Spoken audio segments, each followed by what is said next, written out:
Hey everyone, welcome to the Agent GTM podcast, where we talk to everyday builders, people who have jobs ranging from marketing to data analysts to sales that are building AI projects on their own with no technical knowledge.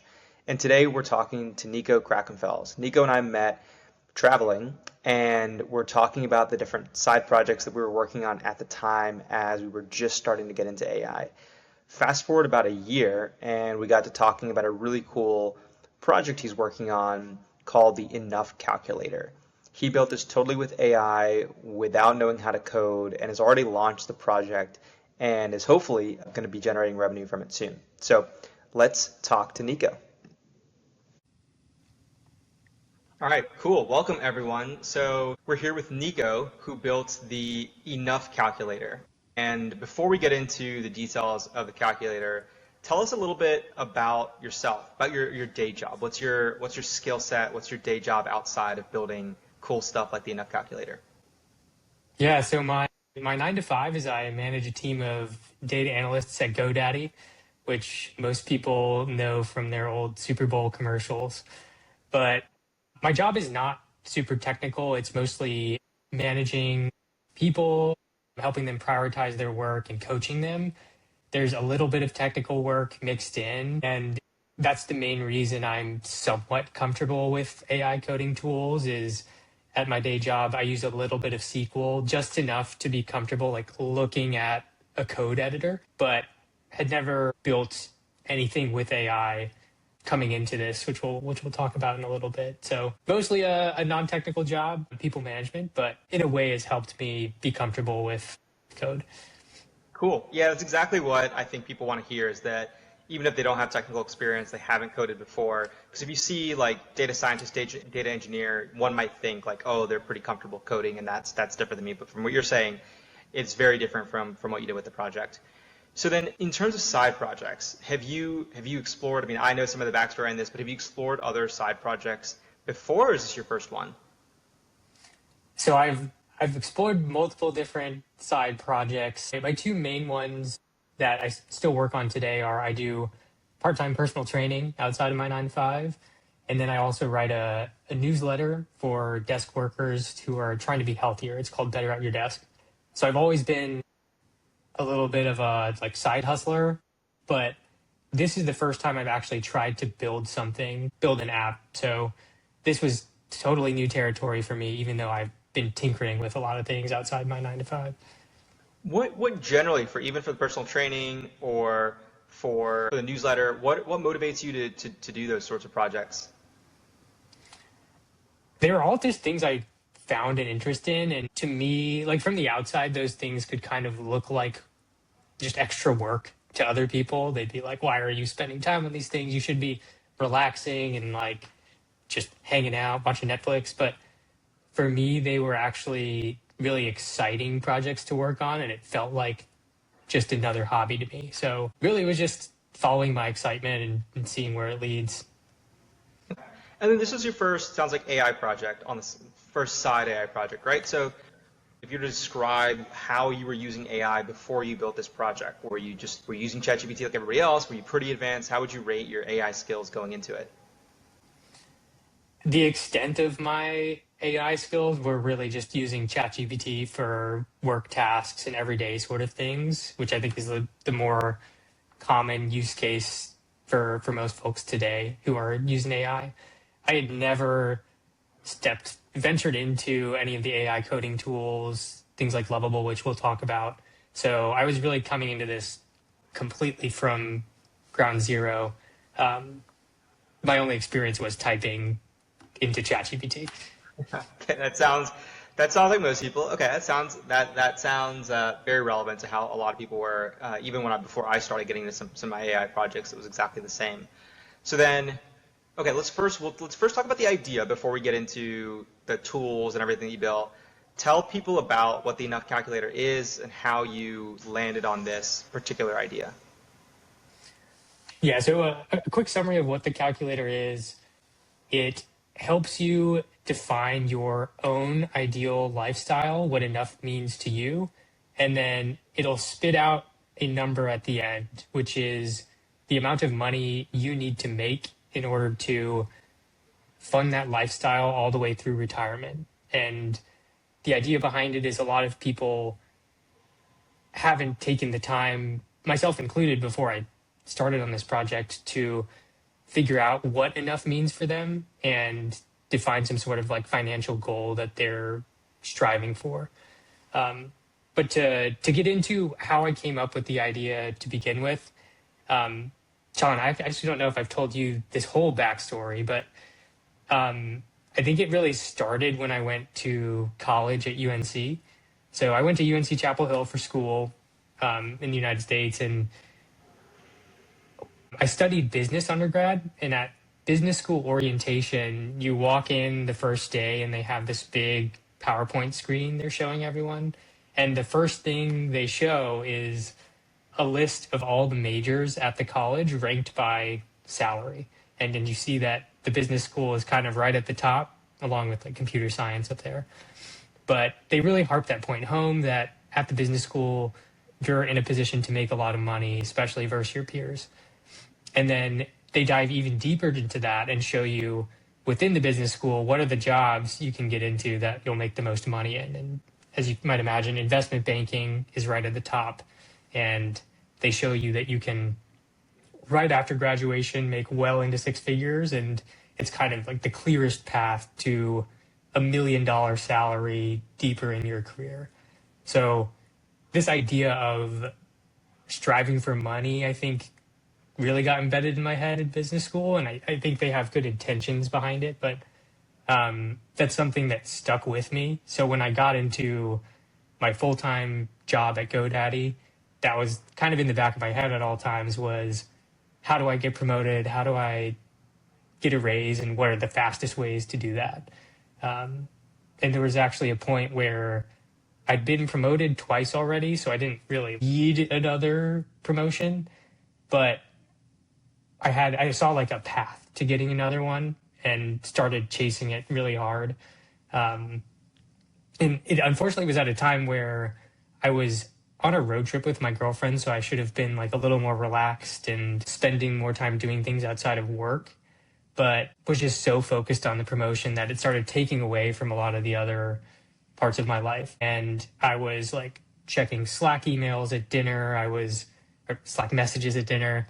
I was staying up past when my girlfriend went to bed, checking emails. And at one point, like, wasn't sleeping very well. And I was like telling myself that it'd be worth it because I was going to get the promotion. And the time came for the promotion. I found out I didn't get it. And my world kind of just collapsed in that moment. I was like, I remember sitting at my desk at the time, and I was just staring at my monitor like, what am I doing? Why do I care so much about this? And that kind of started this whole thought process of what am I going for? And I actually had a friend who asked a really helpful question at the time. He was like, I know you didn't get the promotion, it's frustrating, but like, have you ever done the math to figure out how much money you actually need? Like, did you really need that promotion? How important was it financially to you? And I was kind of embarrassed because I'd never thought about what the number was, if it was important, and really why the promotion was important, other than I felt like it would be the right thing to do. So that's where we get to this idea of the calculator. Is my girlfriend and I started talking to ChatGPT, basically saying, hey, here are the things we want to have later in our life. This is what we envision our house looking like. This is what we envision our family looking like. Can you tell us how much money this would cost? And it spit out a number after accounting for things like taxes and inflation and all these other things. It spit out a number that was way lower than we expected. Our first realization was, at least for us, we didn't have a lot of expensive things we really wanted. And because of that, the salary number, which would fund this type of lifestyle we were describing, was actually way lower than we expected. And it's one we were already on track for, which immediately relieved a lot of pressure for me of like, I don't even have to be pushing for a promotion, like chasing something to happen really quickly because we're not on a timeline. Like we're already on progress for the life that we say we want. So that's the origin of the calculator. And I created this app so that other people could go through a similar exercise that was a little more structured, because ours was really just a back and forth with ChatGPT. And there's a lot of things that you can also miss if you're just messaging back and forth.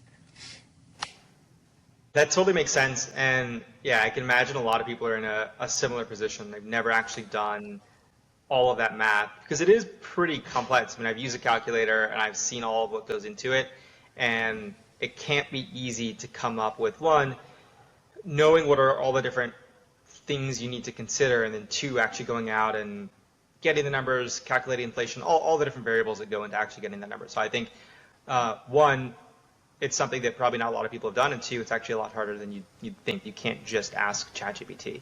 So then, so you did that yourself, like you said, and then what was your vision for who should, what kind of person should be using it? What were you thinking was your ideal end user when you started building it?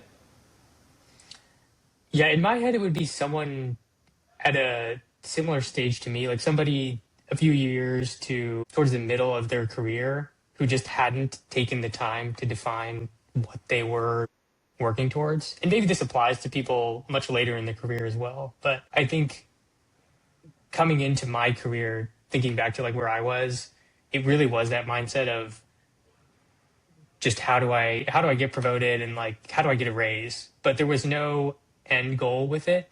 And I think especially a few jobs into your career, you can easily get to a point where it's unclear what you're striving for. So I'm looking for those people who were like me, a little deeper into their career, kind of unsure of what they're working towards.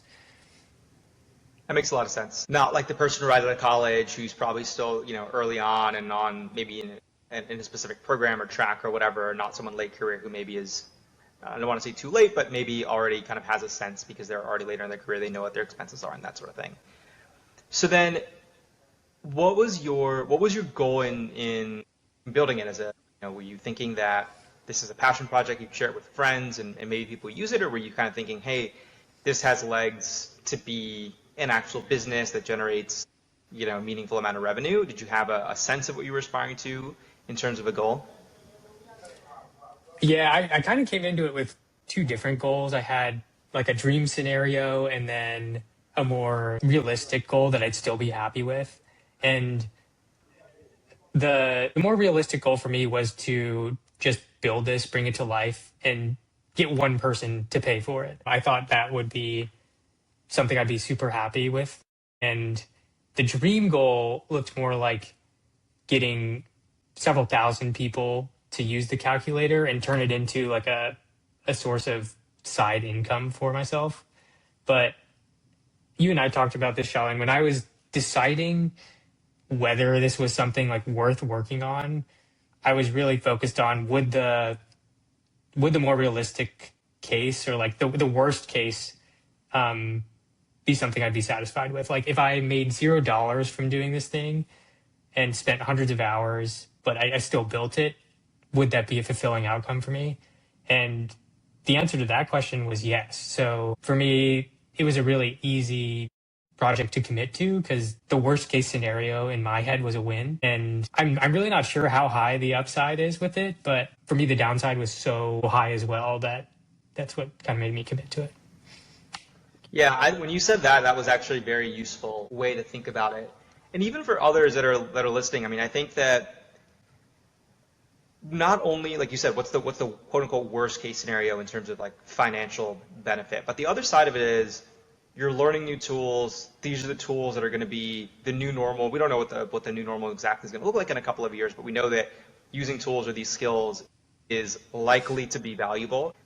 Even if you frame it as an investment in yourself or an investment in learning, because you are really learning how to use tools, how to build something, you're learning a lot. That can be valuable even if it doesn't generate any revenue. So I think that makes a lot of sense. And I'm sure you did learn a lot, which we'll talk about now and kind of the building process. So then we talked about this, but you did build it with with Lovable. And could you tell us about how did you choose Lovable? What did it look like, the actual process to build it? I think most people probably know that it's a vibe coding tool. You prompt, it builds a full functional software product. But if you don't mind sharing a little bit more about how you went about that process, that'd be great. Yeah. So first, to your question about how did I choose Lovable, because there are a lot of options out there. There's Lovable, there's Bolt, there's Claude Code is the big popular one right now. For me, I just wanted to choose one, and Lovable was like the most marketed specifically to me and most like popping up on my feeds and everything. So it was kind of like chance that I chose Lovable, but the important part was just picking one and not getting overwhelmed by all the choices. And then as far as like what it looks like to use Lovable, you described it pretty well. It feels like you're in ChatGPT, except there's a preview of what you're building right above the chat pane. So you're truly just messaging back and forth with Lovable, telling it what you want to change, and those changes are reflected in the picture you're seeing, essentially. If you can use ChatGPT, you can use Lovable. It's truly just like English chatting back and forth, or I mean, you can use other languages, obviously, but just written chat to make underlying code changes, which if you don't want to ever see, you never even have to look at the code. That sounds about right. I built a website, and then I played around a bit in Lovable, and I agree. It's very easy on the surface. I think depending on how complex things get, it can get more complicated, but very easy to get a first app out there. So on that note, how much time have you put into it? And what did your like when did you make time for it? How did you go about it? Yeah, as far as total time, like you said, it's easy to get something that's pretty good in Lovable. Like if you give it a detailed prompt, it can get you 80% of the way there in your first, like, honestly, couple of hours working on it, unless you're building something super, super complex. But it took me probably 2 or 3 weeks to get an MVP up and running. And then the hard part is because what I'm building is a calculator, the quality of the end product is how accurate the calculator is. So an 80% accurate calculator just like doesn't cut it. I have to get it much closer to like 95%. And to just get it that extra 15-20% of the way has taken probably another 200 hours at least for me. And the time that I put into it is usually an hour or two in most mornings before my 9 to 5. So that's how I help keep myself consistent, is knowing that I'll set aside that time in the morning because all sorts of stuff comes up after work, social commitments, and having that one block in the morning, most mornings, has really helped me continue to make progress, even though this isn't my full-time job. That makes sense. Yes, I think that is, I'm sure other people have heard this, but I think that the like 80-20 rule is so true with Lovable. You can get 80% of the way there. And depending on what you're building, and we will talk about the calculator component in a second, depending on what you're building, you can either figure out what your 80% is and just stop there, like what are the 80% most valuable things you need, and then not do the 20%, or recognize that there's going to be a 20% that'll be pretty difficult to get right. Which, on that note, the fact that the calculator is very, I mean, like I said, I've used it. I encourage everyone here that's listening to use it. There's so many variables, depending on what location you put in, all of these things that could drastically change the output. How did you test all the numbers to make sure things seemed reasonable? How did you know what reasonable was? And how did you involve others, if at all? Yeah, testing was, and it continues to be the most important part of the calculator for me. So as you can imagine, somebody going through the calculator, there's all sorts of inputs they can choose, from the type of house they want to how many kids they want. There's a lot of open-ended questions where I'm like parsing text and turning it into a cost. Things like what are some other things you love spending money on? And people can write anything in there. So I had to test a bunch of various prompts until the output was reliable enough to use. So there was a lot of ongoing testing. Actually, in Lovable, built a testing environment where I can just run scenarios through it and see what the output is. And that's been a massive help to me, because when I first started, I was truly clueless. Like, as I mentioned in the beginning, I had no idea what I was doing coming into this. So in order to test different types of users, I would go through the entire survey myself and just click different answers. And it took 5 to 10 minutes each time to click all the answers, go through, and then I would see what it output at the end and kind of like go back and forth with ChatGPT. Like, does this seem reasonable based on the inputs that I put in? And it was a super, super manual process until I thought to myself, there's got to be a better way to do this. Maybe I can build a testing environment in Lovable that will like build personas and I can just shoot them through the calculator and see how the updates I make to the underlying equations and questions influence the results. So that testing environment really helped me fine tune the calculator. And to the second part of your question about how did I get actual people to test it and how did I get people involved? At the beginning, it's really been family and friends. Most people are curious enough when I tell them about the idea to go through it once and try to find out what their number is themselves. And I've used those as also like real life examples where they'll show me the output and I can then kind of sanity check if things look correct. But going into all of those test sessions with people, I had done hundreds of tests on my own of different personas to see that it was actually reliable before I put it in front of people. Yeah, that's actually a huge insight, is to build a testing version. I'll actually use that concept if I build anything similar, because whether it's a calculate, just what's calculated or whatever. I mean, I think one of the thing that people are adjusting with AI versus traditional software is it's not deterministic, so you don't know when people put it in. There's a free form, like what do you like to spend money on, or a question like that. Put stuff in. I mean, I could fill the same thing out 2 times in a row and it might do something different. It's just that's how AI works, right? And that's okay if it does something different, but you'd want to do a bunch of, I don't know if you want to call it scenario analysis or testing. So I think that makes a lot of sense and it's a great idea for how to do that. The other thing you've thought about, I know, because I've seen it, is explaining the output so people trust it. So people are still, AI has gotten, different models and different LMs are good at providing sources and things like that. But you've had to figure out your own variation of how you actually display that to users as well, right? Yeah, totally. And what's helped with trust and getting people to buy in that this isn't just some random like hallucinated output from AI is a lot of the questions and answers have reference numbers attached to them and like real sources of data.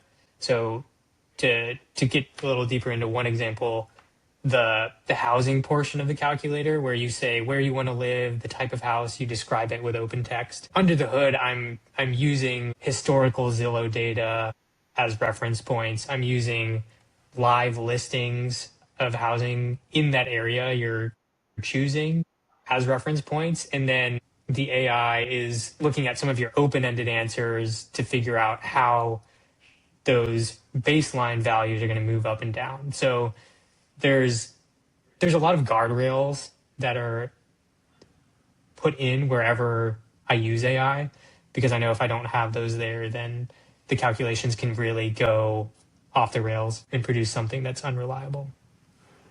That makes sense. And then if you had to, well, 2 questions. One, if you had to tell someone who's about to embark on building a product in Lovable and tell them what you learned along the way or what surprised you about the process, what are some things that you would share to someone that's just getting started? The one thing that's been most helpful to me is just having ChatGPT or your LLM of choice up while you're using Lovable or one of these tools. Because if you ever get stuck, like there's so many times where I had no idea what was causing an error in Lovable, what copy I should use in a certain part of the page. And you can ask ChatGPT to identify what the error is and give you a suggestion for how to fix it. It can easily tell you what certain things in Lovable mean and how to use the app. So just use ChatGPT or other AI as your tutor Like it will teach you how to do things that you don't already understand. And that's been like the main way I've learned. On one hand, trial and error within Lovable, but then using your tutor in your pocket of ChatGPT or whatever LLM Yeah, that I you think use. that's like cross-referencing across different models or from Lovable to Claude, ChatGPT, whatever you use. It's always, for whatever reason, always helps a lot on any project like this. I agree with that. So the last thing I want to talk about is so you mentioned you'd be happy if you got one person to pay for it. You'd be happy, or you'd be fine if they didn't. But I'm sure you have some thoughts or a plan on how you will at least try to get people to use it. So what are you thinking in terms of marketing or promotion of a product like this? Yeah, I feel like I should ask you more about your thoughts on this because you're the expert here too. But the way I'm thinking about it is, first, I want people who do make it to the site to convert. So anyone who I've had test the app early on, if they've had a positive experience, I'm asking them to write a testimonial, and I'm going to display those on the website. So that's kind of the baseline for me is establishing more trust when people do make it to the site. But I think your question's more around like, how do I get people, like relevant people to come visit the site in the first place? And the best ideas I've had are around content. So creating content around this idea of what does enough mean for you and reaching people like me in that target audience of a few years into their career, but not really sure financially what the end goal is. And I think there's a bunch of different places you can find those people. LinkedIn being a really big one. I know you've experimented a little bit with posting on LinkedIn, and as much as I have thought it's cringe in the past to post on LinkedIn, it gets so much more reach than other platforms. Like I'll tweet out the same sort of message on Twitter and it'll reach 10 of my 300 followers, or I can post it on LinkedIn and I'll get 30,000 people to see something. So LinkedIn's a really big content spot for me. And then one other way I've found it easy to get people in this niche I'm looking for is through Reddit subreddits. One example being the financial independence subreddit. People are talking a lot about this topic of how much money do I need, and just getting engaged there is where I'm starting. But yeah, I'd be really curious if you have any just thoughts off the top of your head, like places I could check, or like the type of spots I could look at. Posting on LinkedIn can get you there. I have no doubt that you could get there between LinkedIn, even your newsletter, etc.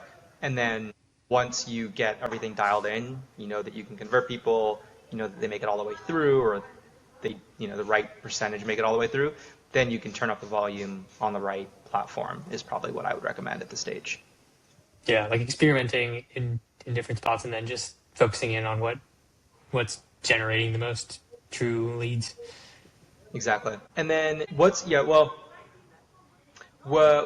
next tangible thing you're working towards on it? Like it's a functional calculator, like you said, you have a website, you have everything, it works. Is there a specific next thing you're planning to work on? And then what we'll do next, just so that people can put it in context, is we'll actually show it in a demo. Yeah. My next milestone really is just making money from it. So I've had a bunch of people test the free version, which I just recently put a paywall on. And Sean, I think you've seen the paywall, the most recent version. But originally, you could go through the entire calculator and get your report completely for free. And now I'm experimenting with what's the right way to monetize this. Give everyone the basic report for free and have a more premium version where you can experiment with a lot of different scenarios. So I guess the next milestone for me is figuring out what form of monetization actually lands with people and what's like too aggressive. And from there, I would love to just make my first $1,000 from this product as a tangible number. Because it's right now priced at $30 for a report, that's just over 30 people, which seems like such a reasonable number to strive for to me. But to get there, I need to understand like what's actually appropriate to charge people for versus what's too aggressive. Yeah, I agree. Okay. That will be very interesting. So Why don't we show people a high level demo of it if you're willing and ready to do so? Okay, awesome. So this is the homepage of the calculator. The tagline is "How much money is enough?" And basically, the way this works is you go through an exercise where you answer a bunch of questions about yourself. I won't go through all the questions, but how old you are. You imagine this future scenario in your life where you're like living your best life. If you want kids, like they're born, and you describe all the things that really matter to you. And we spit out a calculation of how much that will cost. And I'll just show you a preview of an actual report so we don't have to go through the whole process itself. But if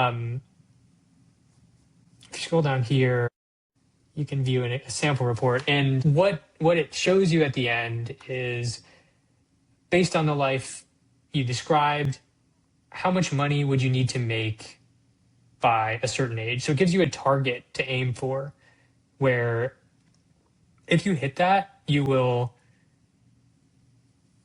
at least approximately be able to afford your life all the way through retirement. And it takes into account your personal financial situation currently and tells you if you are way past what you need or if you have a little bit more work to do. So it kind of gives you a benchmark of your progress. And then it has a lot of details around your actual lifestyle cost and the breakdown of that. So in this case, you can see the breakdown between categories like housing versus food versus vehicles, and you can get pretty detailed with it. We break down each category into subcategories. So just looking at housing, it breaks it down into your mortgage, if that's relevant, property taxes, maintenance and repairs. And it'll actually show you a projection of that your housing costs over time. So for most people, if they're paying for a mortgage, it lasts for 30 years. And then after that, they've paid it off and they're only paying things like property taxes and home insurance, maintenance, repairs. A little bit of a boring topic, but the idea is, with this calculator, we're thinking about all the different life events that can affect your spending over time. And that's all happening under the hood, so that this final number you get is truly close in the ballpark to what you'd need for the life you described, even after taxes, inflation, everything you can imagine. Is there anything in particular that you wanted to dive in on this, or is that No, overview pretty good? I think it gives people a good sense. The other thing I'm noticing, like I do think that having the number is great the way that you have it. I think it just gives people a tangible, even if they don't read through the whole report, they have an idea of, or like a way to benchmark. And another thought that you might even add is, people love like benchmarking or comparisons. That would be very interesting. Is that high? Is that low? Is that average? I don't know how you would do that, but that's another Mm, thought you could throw in. I think that context helps people make sense of it. But otherwise, I mean, like I yeah. said, I've used it. I think it's great. I think it factors in all of these nuances that I would just sometimes not have thought about. And so for others, I'm sure this the same thing. Like if you just ask ChatGPT this question, it's not going to think through all of these nuances. And then if you do have the scenario analysis part, obviously that wouldn't be in there. Oh yeah, that's actually something I forgot to mention is, um, let me see if I can pull this up really quick actually, because I did recently enable scenario analysis. So for those listening, what the scenario analysis is you get your initial report that says here's the amount of money you need to make based on the life you described. But what I recently added for people is, if you buy the report, you also get access to a scenario analysis, which means you can toggle all sorts of different variables. And I realized I wasn't sharing the right tab. So you can toggle all sorts of variables to answer questions like, what if I retire 5 years earlier? What if my household income goes up by $50,000? Or what if my partner wants to take 3 years off of their career? How does that affect my final numbers? So you can manipulate all sorts of things. Like we have these underlying assumptions of how many years might go by between promotions, how big those raises will be, return on your investments in the market, inflation rates, and you can manipulate all those things down to a pretty granular level and see how the final numbers change. So when we go back to talking about monetizing this product, this is something I'm working through right now. Is if I perhaps offer the report for free, would a scenario analysis be something people would be willing to pay for if they could answer all those extra questions? So hopefully that adds context on kind of where I'm thinking about heading with this. But it all goes back to that old exercise I did with my girlfriend of we got to our initial number and then we asked tons of follow-up questions, just like the things you can do in the scenario analysis now. Like my girlfriend was like, what if I want to take 2-3 years off when we have our first kid? Like, how does that affect the final number? And then she and I looked at what happens if we just take a year off of work when we're like 35 to go travel? Like, what impact would that have on our trajectory and our this number? So I thought the scenarios were really interesting, and working on fully building that into the calculator. Okay. I think the scenario part makes a ton of sense. I mean, even when I first did it, my first thought was, oh, well, what if I change? Because there were some questions I don't have the answers to right now, or I don't know exactly what I want. That way, but maybe I want to see what happens if I, change from no kids, whatever it might be, and see how that affects it. So I think that it makes a lot of sense. I hope people use it that are listening to this. Outside of people actually using it, and we'll obviously give them a link, what is some advice you'd give someone who's considering call it like a side project that's also maybe vibe coded, or that they plan to try to launch online?